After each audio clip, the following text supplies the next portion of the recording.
E aí pessoal, prazer, meu nome é Ronald, tudo bom com vocês?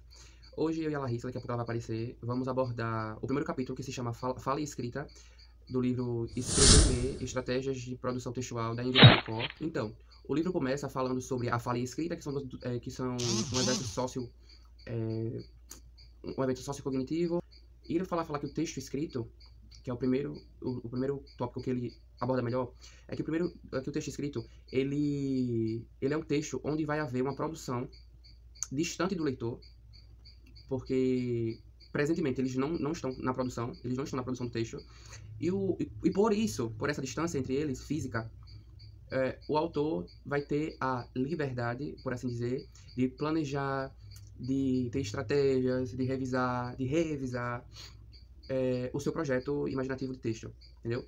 Já no texto falado, no texto escrito,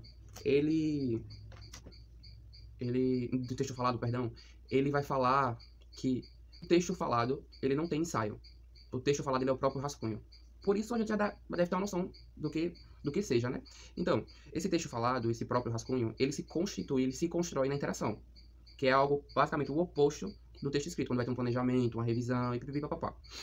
Nesse texto falado, ele vai abordar as suas características, as suas propriedades e afins, e ele vai falar que, como é uma construção coletiva, vai ter interferência. Já no texto falado, não vai haver isso.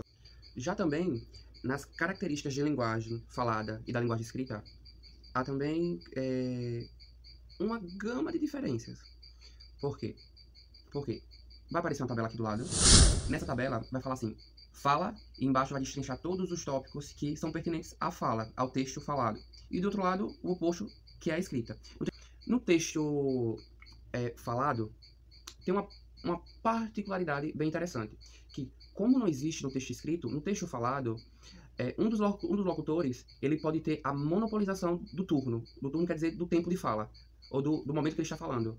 E quando ele tem esse tempo de fala dentro daquele plano conversacional, ele vai se ocupar demais e não vai ter tanta atividade, tanta intromissão no conteúdo da conversa. Aí não vai haver tanta referência nessa construção desse diálogo, porque uma pessoa vai estar monopolizando o discurso, ou monopolizando a fala, e a outra não, tá certo? Só que, voltando para essa tabela que já apareceu anteriormente, da fala e da escrita, ele vai falar sobre o texto, sobre as particularidades do texto, da escrita e da fala, e como está aqui nas minhas anotações, ele vai dizer que o texto falado, ele é traçado, ele é planejado, como eu já falei tudo antes. Só que tem uma coisa no texto falado que é basicamente o seguinte. No texto falado tem interação, que é um fator bem importante nesse requisito. E nessa interação, que se for imediata, que ela precisa ser ágil, ser ativa, ser imperativa, o que é importante é que ela vai sofrer pressões pragmáticas de sobreposição.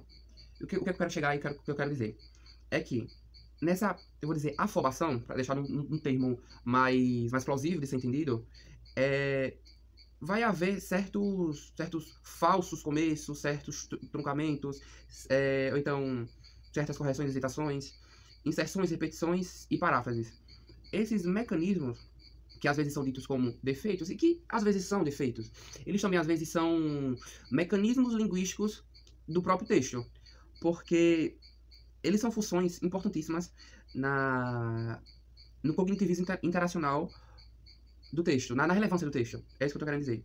E dois tópicos lá que ele fala que lá é importante, porque ele vai ganhar tempo para o planejamento e para a compreensão por parte do interlocutor, que é as pausas, as hesitações, a repetição.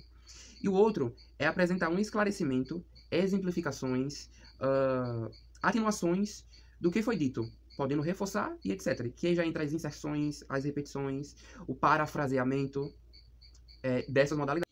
E agora, para finalizar o meu turno de fala, olha aí, tá vendo? Existem as marcas de oralidade na escrita. O texto se debruça muito daqui para frente, até onde a Larissa vai começar a falar. Ele vai falar sobre a aquisição da criança, quando a criança chega na escola. Quando a criança chega na escola, ela chega por volta dos 4 anos, normalmente, mas já tem mães e pais que já colocam bem antes. Mas vamos focar nesses 4 anos. Quando a criança já adentra na escola, ela já sabe falar. Que ela aprendeu pelo contexto, a gente tá estudando linguística, a gente sabe que tá estudando a linguística 1, já sabe, né, da teoria behaviorista, interacionista, e você sabe todo esse processo. Quando ela entra na escola, ela entra com a fala, e lá ela vai, mais ou menos, fazer uma transcrição da fala nas suas atividades escritas. É onde que entra o papel do professor, que vai instruir a criança a pegar essas suas habilidades, por assim dizer, essas suas habilidades, e começar a moldar e também a separar essas ações da criança. Porque ele vai ter que dizer para a criança, dizer de uma forma processada, de uma forma de ensinamento metodológica, a longo prazo, que nem tudo que é falado pode ser escrito em contexto de estrutura, de morfossintaxe, e que nem sempre se adequa. Entenderam? E é isso que é a parte-chave das marcas de oralidade. Quando vai haver essa transcrição da fala. Bom, é isso. E agora vocês vão ficar com a maravilhosa Larissa. Até a próxima. Eu sou a Larissa e eu fiquei com as marcas de oralidade na escrita. Vou falar um pouco disso com vocês, para vocês. Temos várias marcas de oralidade, no entanto, o livro especificou as 6 principais, as que acontecem constantemente em textos escritos. Tá? A gente traz do texto falado e põe nos textos escritos. A primeira delas é a questão da referência, que na oralidade, ou seja, na nossa fala, é muito comum a gente se comunicar através de não explicitação. Ok? Porque isso acontece porque a gente está a par daquela situação, porque a gente compartilha conhecimentos relativos àquela situação comunicativa.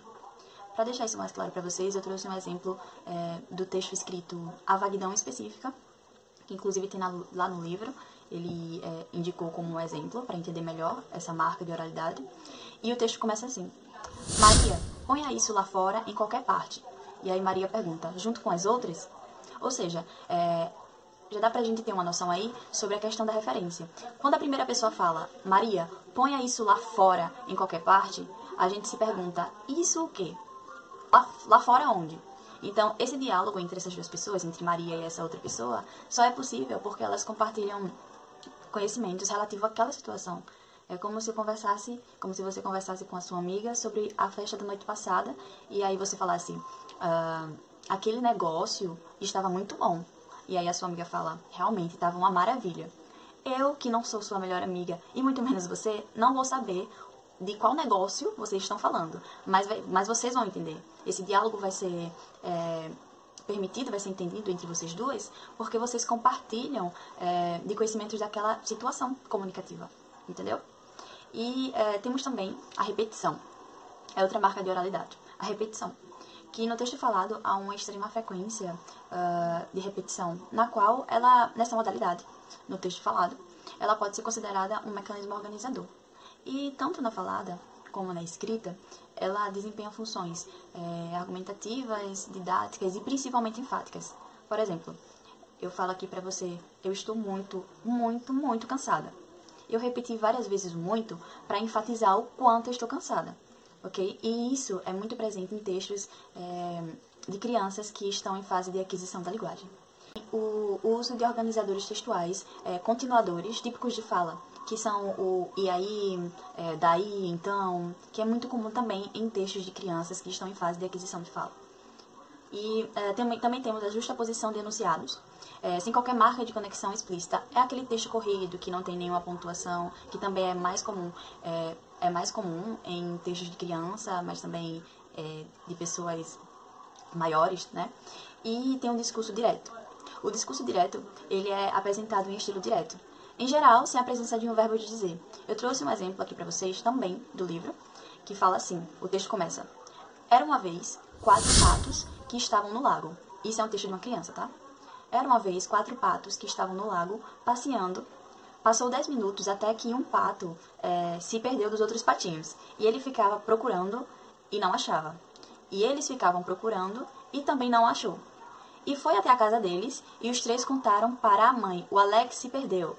Ou seja, geralmente, quando escrevemos textos e vamos falar que uma pessoa vai falar, a gente geralmente coloca outra versão e coloca "e ele disse".